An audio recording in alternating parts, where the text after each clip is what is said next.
response video to the evil and awful holiday. Yeah, I should just find something else to play with instead of this piece of particular kind of shit. Try some different lighting here. Yeah, lighting is just terrible in here. I gotta find better light sources. I always look like a ghost or something. Anyway, really, not that pale. Anyway, so, alright, so well, this title, I don't even know what this has to do with anything, but, victim blaming make any sense. I don't even know what that means. Relevant to this, whatever he's getting to. So he takes 10 minutes to get to finally where he starts to make some sort of explicit accusation. The rest are just vague accusations of, and Mendham hasn't, and Mendham didn't, and Mendham blah blah blah, and all this bullshit. And the basic argument is this value argument, and recognizing that there's a difference between, say, physical pain, a physical invasion, and something you might call emotional, or a sense of your dignity being offended or something. One you could say is changeable, mutable, could be anything. Your food taste could be anything, kind of thing. And the other one is something there's nothing you can do about, is more intrinsic, more fundamental. So my basic argument is the value is in the sensation. It's the sensation, what you value, what your sensations are oriented to, is not particularly important. So it's like arguing that hunger is the important thing. What specifically you're hungry for isn't so important. It doesn't mean anything. It's not saying anything. But the hunger is saying something. The hunger needs satisfaction, particular ways of satisfying. Yes, those are scrutinizable. Those are judgeable. The fact that you're hungry is just a fact. I've also made a ton of other analogies to try to prove the irrationality of perspectives. Okay, so I've made lifeboat examples, for example, just pointing out that you can't just pretend you're on a lifeboat. You don't go, hey, that guy's important, everybody else isn't. So I'll just act in the interest of me. And all the other people who are equal to me, they don't matter. Anything else that qualifies as having the same attributes as me, like feeling animals, they don't matter. I'll just consider me. Would be as dumb as having a laboratory experiment where you have a bunch of rats in a situation, to use a Brett Keanism, and you just say, rat number 46 is important, all the other rats don't matter, and now I'll judge the performance of the experiment based on what happens to rat 46, and I won't pay any attention to what happens to all the other rats. It's not logical, it's not sensible, it's irrational. Again, and because this intrinsic thing is the absolute thing, which is the sentience and the capacity to feel this negative sensation. So if you took a subject like rape, okay, there's two elements, right? There's the physical invasion, the physical discomfort or inconvenience. So if you took away all physical inconvenience, no pain, no loss of time, no waste of your time, so it was completely benign as a physical event, and all it was a psychological event wherein you felt an offense to your dignity, let's say, a sense of degrade of your ego, some sort of offense to an emotional sense. That invasion is still real. The fact that you feel bad, your dignity has been offended, is still a real thing. But again, that's a thing that one could argue, well, does that have any legitimacy? Could you be just as easily made impervious to such an emotional reaction? And would that be just as good a state for a being to exist in? Is there any reason to have that sensibility? Yeah, and so it sort of gets to like even a vegetarian argument where you could argue, the argument can be made that this is just some sort of preference, food preference, and that it is preferable to have a food preference that minimizes potential losses. So it's better to enjoy eating things that don't feel than enjoying eating things that do, just logically. And if it's just an arbitrary conditioning that decides what you prefer, that it would be sensible to create machines, the new i7 shouldn't need to eat beef, right? That would be easy. You could just say, don't make it so it eats beef. Yeah, make it so it eats potato chips. Not complicated. Who wants an iPhone that has to eat a cow? That's stupid. Why make the iPhone that eats cows? Why not make the iPhone that just uses batteries? That's all. Just logical. And all these arguments have been made over and over and over and over again. So this liar saying that somehow these arguments haven't been made, that there hasn't been some effort to explain that if you're a libertarian with a big fat ego and think you're the only thing on earth, you're an idiot and a moron. And if you're a religious kook who thinks God says so, that God says trees are valuable or something is valuable, well, that's because God's a fucking made-up delusion. There is no such thing. And if you have some spirituality attachment to life, well, that's crap too. You can't use your invisible, made-up, nonsensical, conveniently self-interested crap as a defense. And yes, I haven't gone through every philosophy on earth and explained why it's a piece of shit. I've just put a general classes, okay? Religious kook, spiritual kook, Gaia kook. That's all I can do. I can't, you know, selfish cunt, kook, delusional, selfish cunt, kook. I've taken the generic class that is you, nihilist, selfish, delusional, convenientist kook, and pointed out why what you're saying is idiotic on its face. Your inability to recognize that feelings don't happen outside of the universe, they happen in the universe, that everybody on the lifeboat matters, that you can't just say, my feelings are real ones, and theirs are just to themins. And the to themins don't matter somehow. I don't have to account for what's happening to them. Well, yes you do. Because that's the game that's being played. The game is lifeboat, not your boat. Yeah, so I think that's enough of that. So let's play this little bit where he somehow is going to say something stupid in line with some sort of accusation that I haven't said all this shit before, which I have. Against me, yeah? And aggression against others is fundamentally wrong, and I'm just waiting for everybody to wake up to it. You don't seem to... So he's talking about libertarians, and somehow he's comparing again, saying that this is just as valid a claim, that any aggression against me personally is somehow a value, a real thing, and I don't have to account for the implications regarding all the other sentient beings on Earth. And I pointed out how I think that philosophy is vacant of a reason to think that's how the universe really works. I think that's idiotic. Be able to substantiate that with any argument.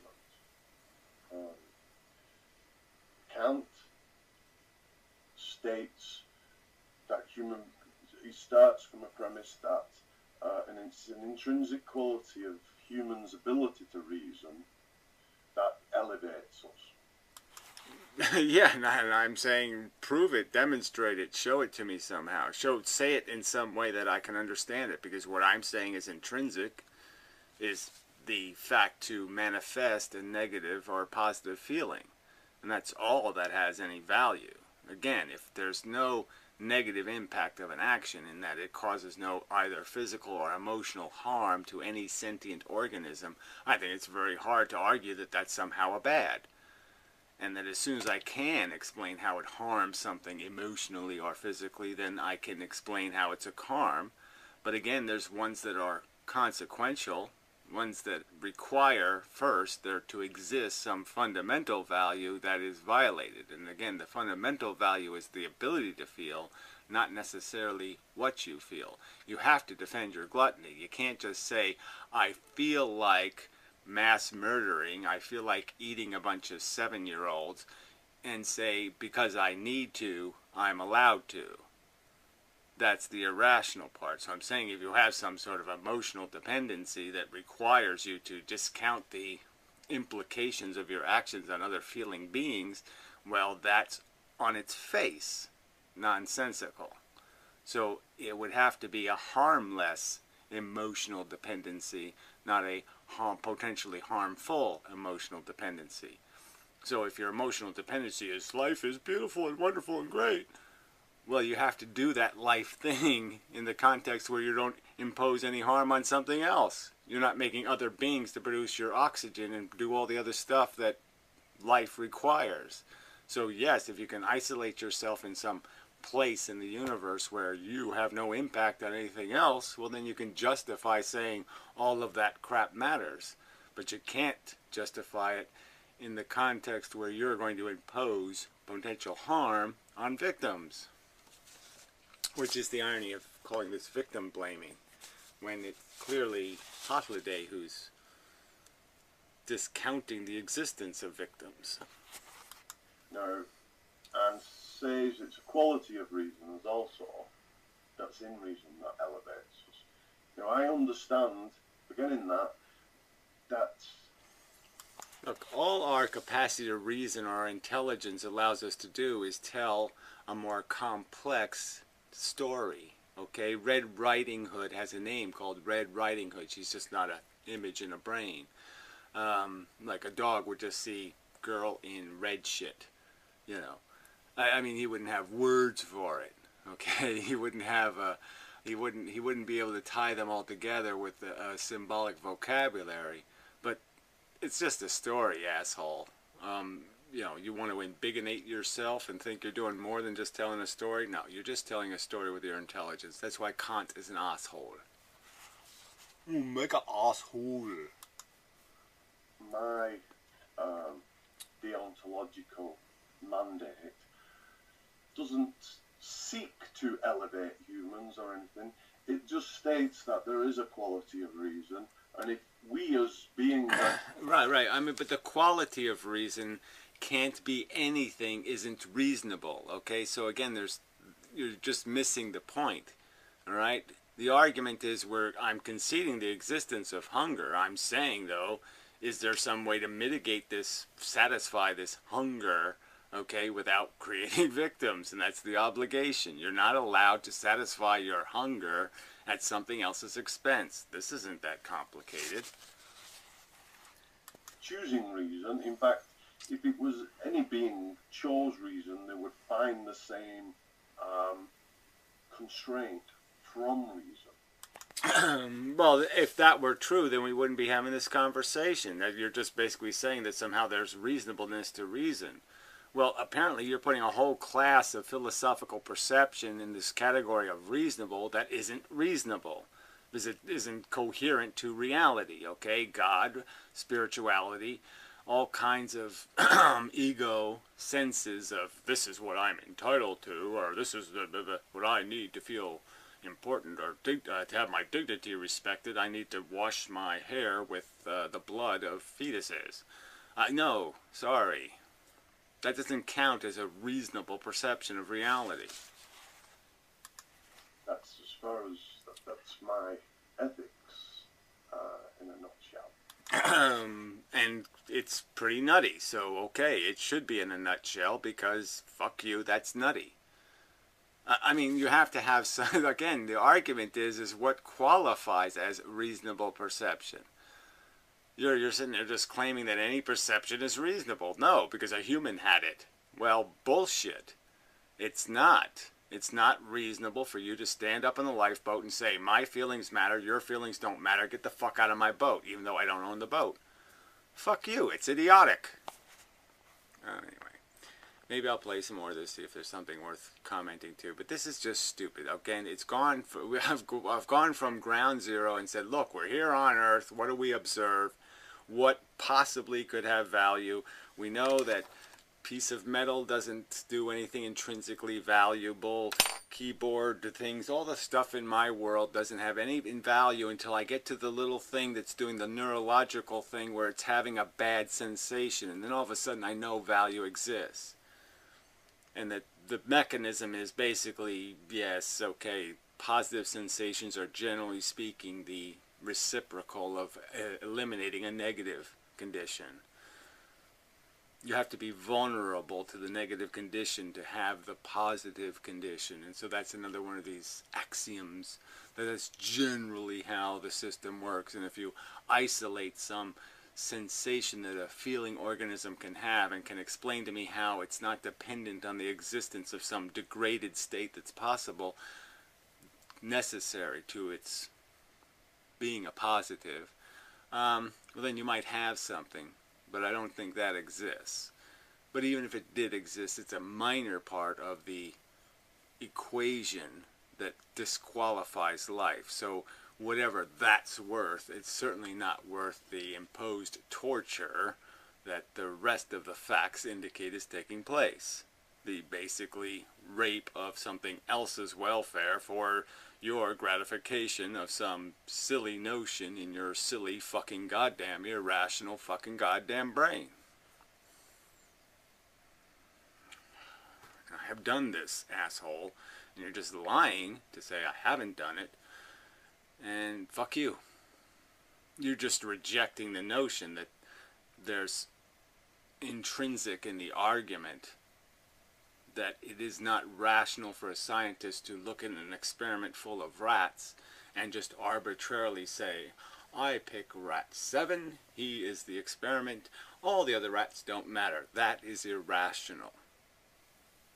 You won't concede that point, and therefore there's no room for conversation, because in my opinion, it's intrinsically false.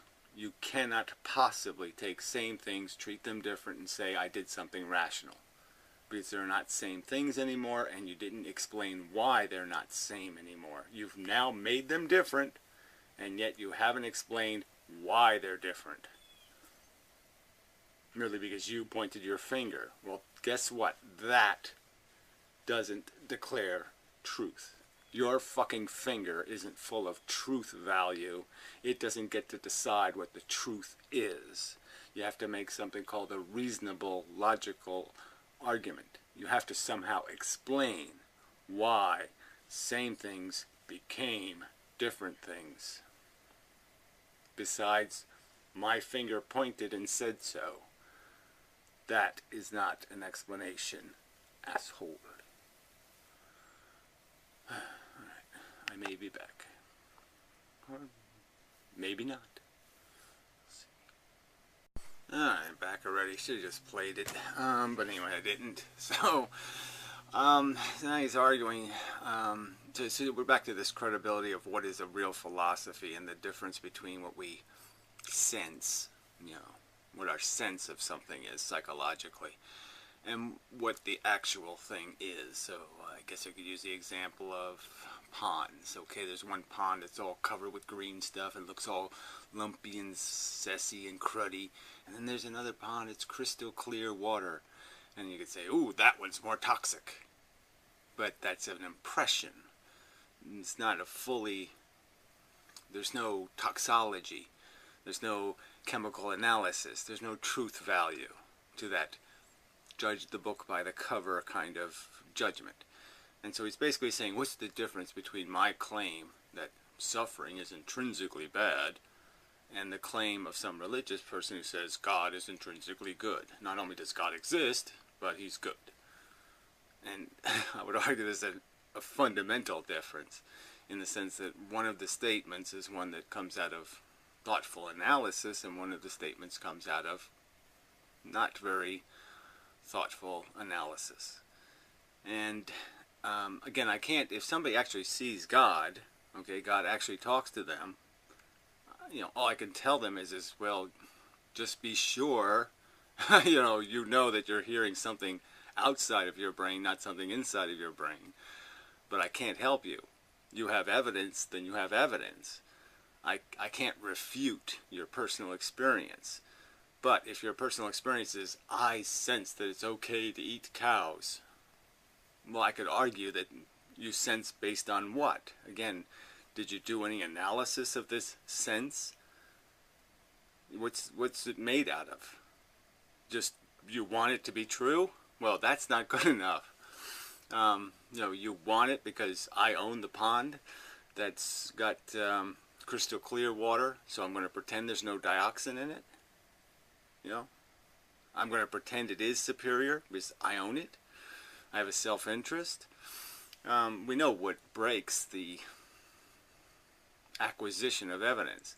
So I'm just saying that I think it's, number one, with a much more consistent with common experience, and this isn't an argument from populum. I'm just saying that the expectation that somebody would feel sensations, I think I'm being reasonable to say that the other sentient organisms function the same way my sentience works, and that bad feelings are bad and good feelings are good, and I really don't need to explain. And we can see it in their behavior, and that's proof enough of the consistency with reality. But a claim that God talks to me, well, that isn't anywhere. That faith has some sort of meaning, well, that's bullshit. We know that a fantasy is different than the experience, right? Fantasy and experience are two different things. So somebody can't claim I know God and I know God is good if it's just a fantasy. Unless he has some experience of God and some experience that he's good, then he doesn't have any evidence. Well, I'm just saying, I mean, for most people listening to this, right, we know, you know the difference between the extraordinariness of a claim like suffering sucks and the claim like God is good. I really shouldn't have to go into detail on that. But that's a whole, it's sort of a separate subject, right? What the boundaries of rational conversation are, I mean, versus the specific argument. I mean, there's a certain presumption that you come to the table with some knowledge of delusions, some knowledge of what it's like to be drunk, some knowledge of we're not 7 years old and we don't get to have fantasies and pretend they're real. That's sort of the presumption of the conversation. I'm allowed to declare some bullshit, on its face bullshit.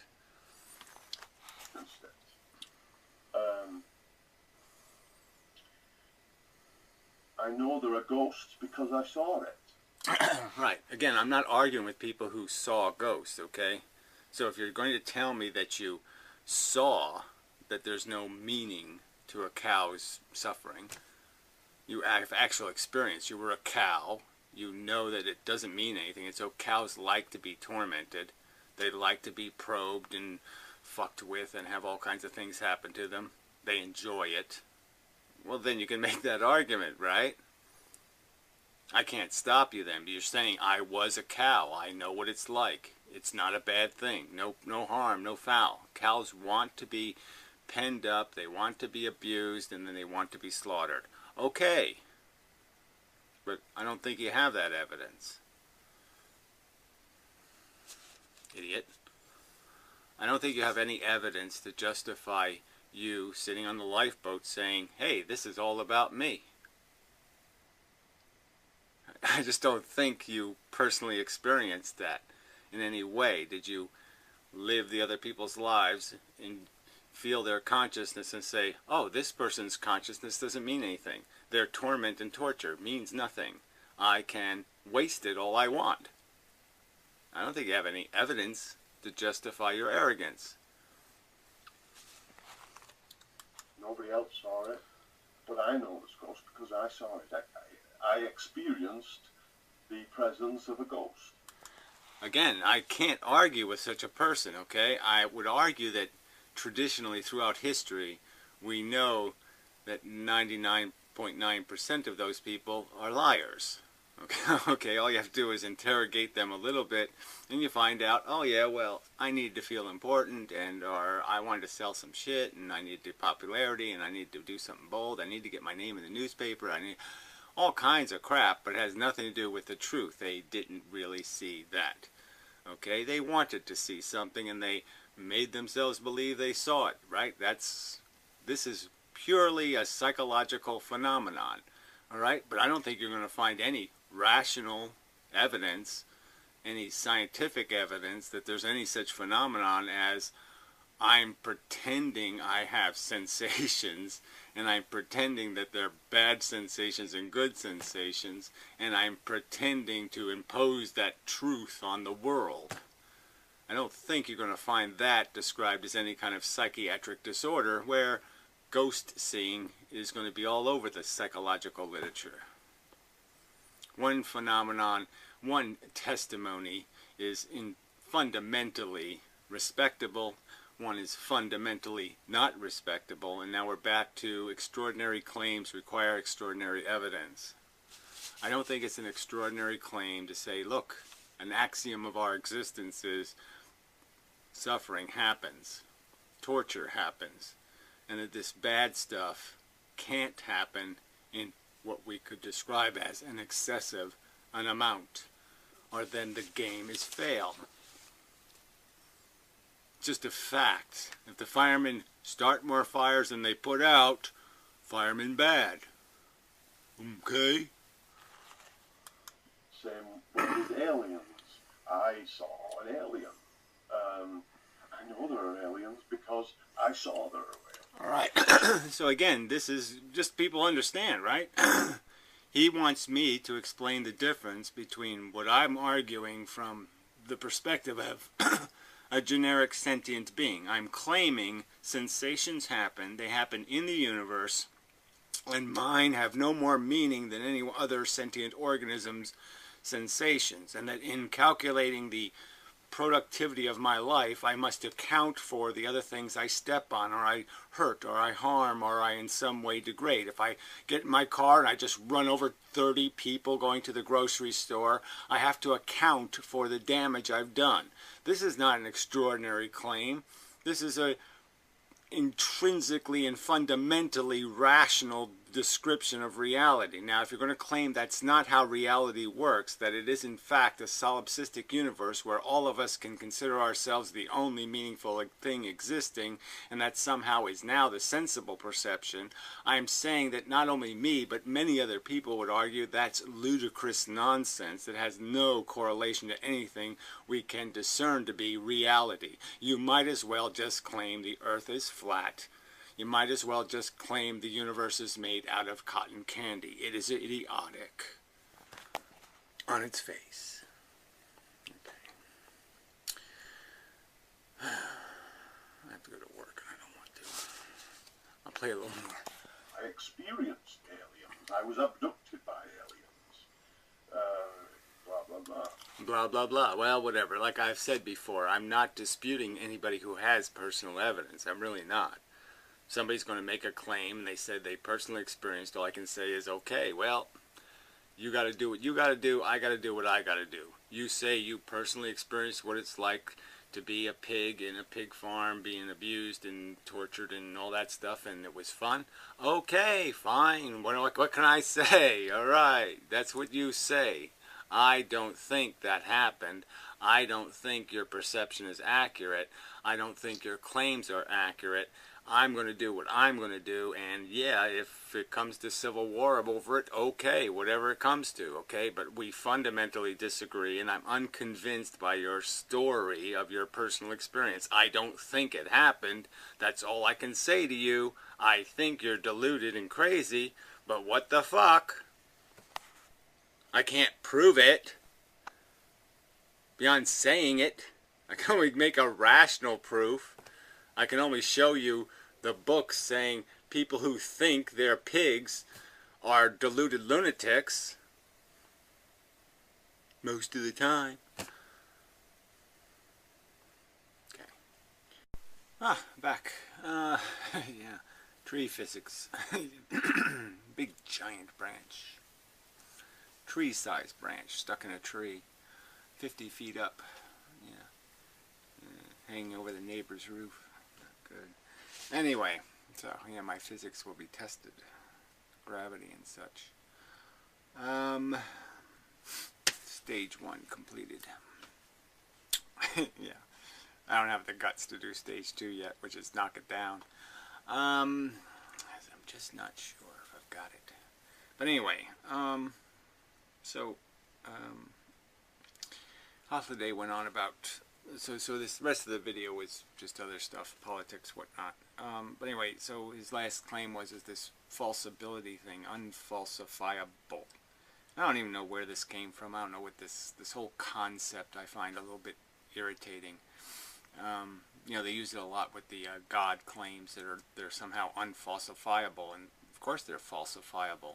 You can just explain that they're no better than a Bugs Bunny claim. They're no better than a ghost claim or a UFO claim or any other preposterous statement based on no evidence. So God is certainly falsifiable in the sense that you can just point to the zero amount of evidence and just say there's the falsifiability. And the fact that there's 4,000 religions that have more than 100 participants, something like that. Yeah, well, we know at least that 3,999 of them are wrong. So, yeah, we can figure that one out right off the logical bat. But, yes, I mean, we know where it came from. We can diagram the illegitimate birth of religion. So this is a game over. I mean, it's completely falsifiable. So if I make a claim, you can falsify it by explaining how I'm wrong. So if I say that suffering sucks, I've personally experienced suffering, suffering sucks, I don't like torture, I don't like having my nuts crushed in a nut crusher.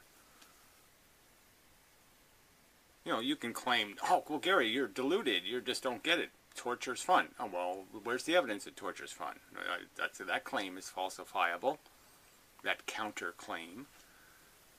There's no reasonable alternative explanation where for religion, for the existence of human beings, there's a perfectly viable, reasonable explanation called evolution, physical dynamic, material forces, actually made of something. I certainly claim. Again, it's falsifiable. If I say gravity is quanta, it's an actual substance, an actual stuff, little tiny, from our perception, invisible, but not non-existent. They really do exist, and they really do push shit together. Now, it's falsifiable in the sense that, okay, compared to what other alternative theory of magic space and this magic force and magic, well, it's just as good as any one of those explanations on that level. And then in a sense, all you're left with is, well, what would be the consequences, and does the consequences satisfy the experimental results? Is it inverse square? Is it this? Is it, yeah, yes. Falsifiable. I just don't find any use in this word unfalsifiable. Claims have credibility. So use a term like incredible. So if you want to say that it's incredible, this theory, that value is derived based on the creation of sensations, that sensations are what give life meaning. If living things never acquired sensations, that life would be nothing to see here. It would be of no practical substantive value. You could do anything to it. It would be a stuffed animal. You could rape its ass and there's no dignity, there's no anything to be offended. Get real, I would argue. So it's just, again, so my claim that what, suffering sucks, I've experienced it, so I say it sucks. I'm saying it's happening in the universe. It's actually happening. Consciousness is an event. It's not a nothing. It is a something. It might be made out of nothing, an arrangement of material matter, configuration of brain space. But the fact is, it happens. Whether it's a hologram, whatever you want to, it's something, not nothing. It is an event. It happens, consciousness, the illusion of this being does happen. It's real in that sense. And that the only rest of my philosophy is based on the simple premise that, hey, my feelings are feelings, their feelings are their feelings, and their feelings are feelings. That the feelings aren't unfeelings because they're happening to somebody else. So the rest of my theory is just that same is same, and same should be treated same. That's not falsifiable. You just make an argument explaining how, no, they're not the same. The other human being's feelings aren't exactly the same feelings as my feelings.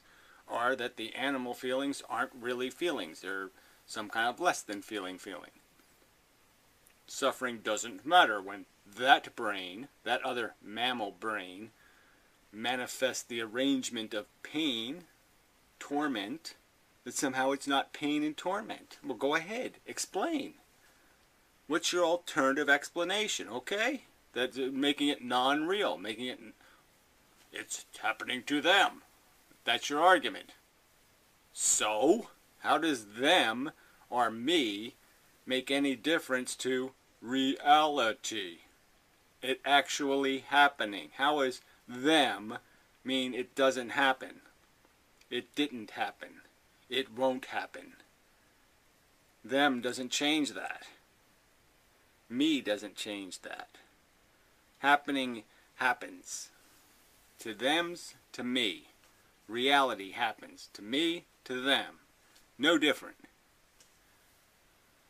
I think that's a falsifiable claim. Just give me the alternative explanation that makes more sense. The alternative explanation would be somehow I'm important, you're not.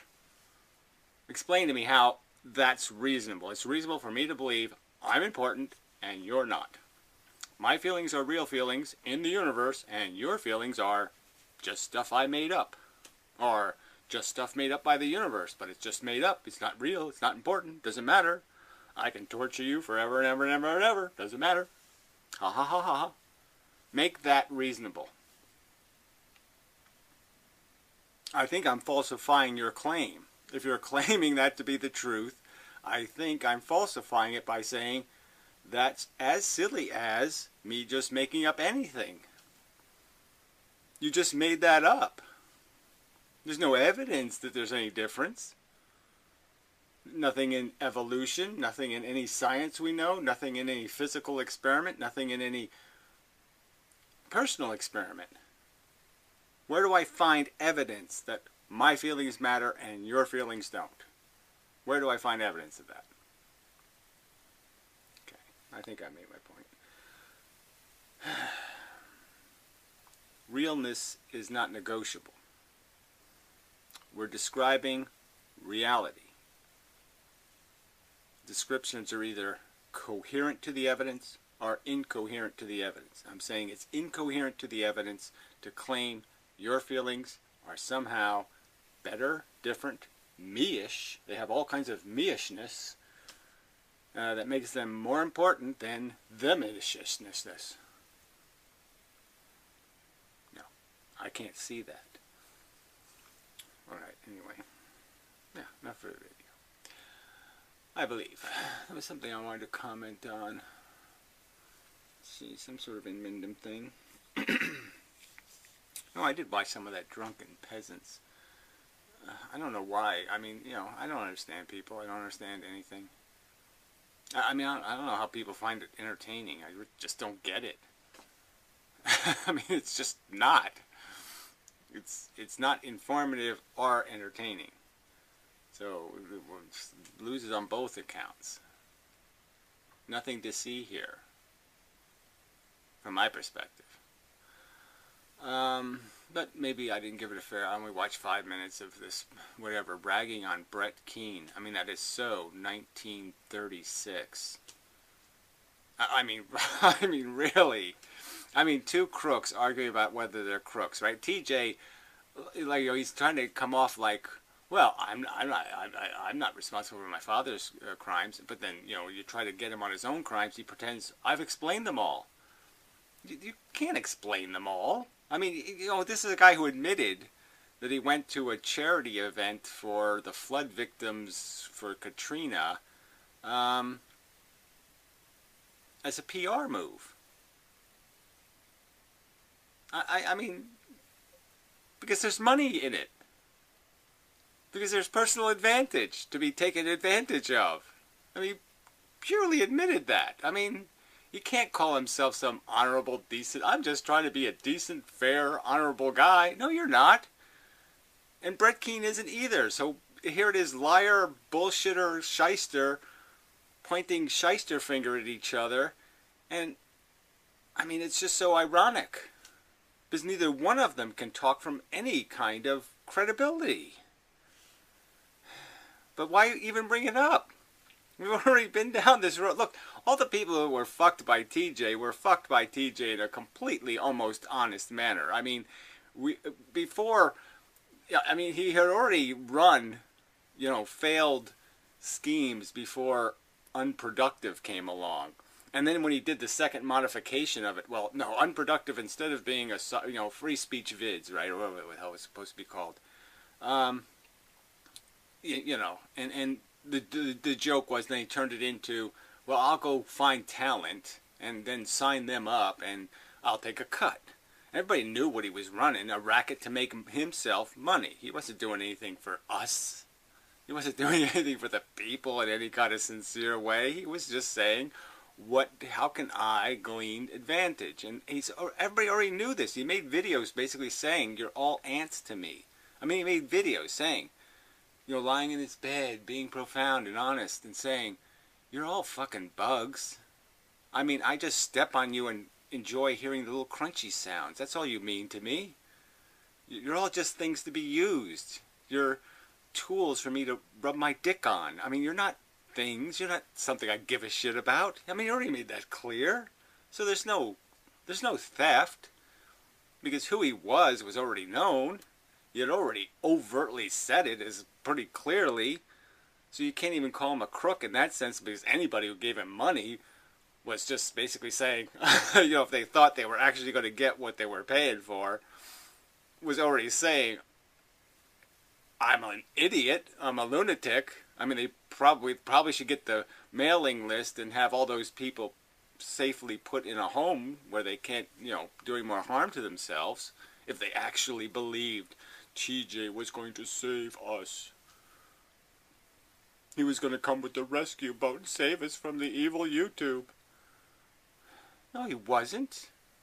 He was going to sell you lead boots. I mean, whatever. This is a separate video now. I just did a separate video on this video, which is really kind of irritating. But anyway, that's not what I intended to do. What did I intend to do? I guess I just intended to say, I don't get you people. Yeah, that's all. I mean, I can get Hooter chicks getting views, but TJ being kind of boring. So if you put TJ in company, he just kind of disappears. He's no good with other people in the room. And then the people in the room, like, okay, Paul's ego has some stuff, but I mean, I don't know what he's got a thing for Brett Keane. I don't know what this whole thing is, but yeah, he's, you know. But anyway. And so even he loses all his whatever he's worth, just because it's like, why are you so obsessed with this bullshit? And then the other toads in the room are just toads. I mean, they have no charisma. They don't do anything to stimulate any interest in me. Oh, what's that guy going to say next? No, he's just going to say what every pukish bobblehead would say. How is that bobblehead going to bobble? I mean, bobbleheads became uninteresting a long time ago. But whatever. That's all. I mean, there's nothing. I just don't get it. This nothing. Drivel. Yeah, no, I just don't get it. Yeah, that's all. I just don't get it. I mean, I guess you sort of get it just because it's fucking idiocracy, Gary. I got to keep reminding myself. It's idiocracy, Gary. You live in idiocracy. Why are you thinking people aren't vacuous morons? Because they're vacuous morons.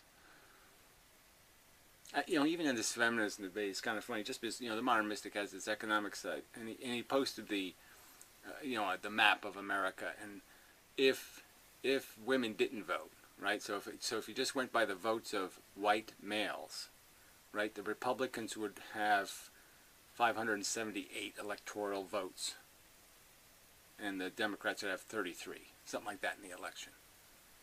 And so it's like white males are my enemy.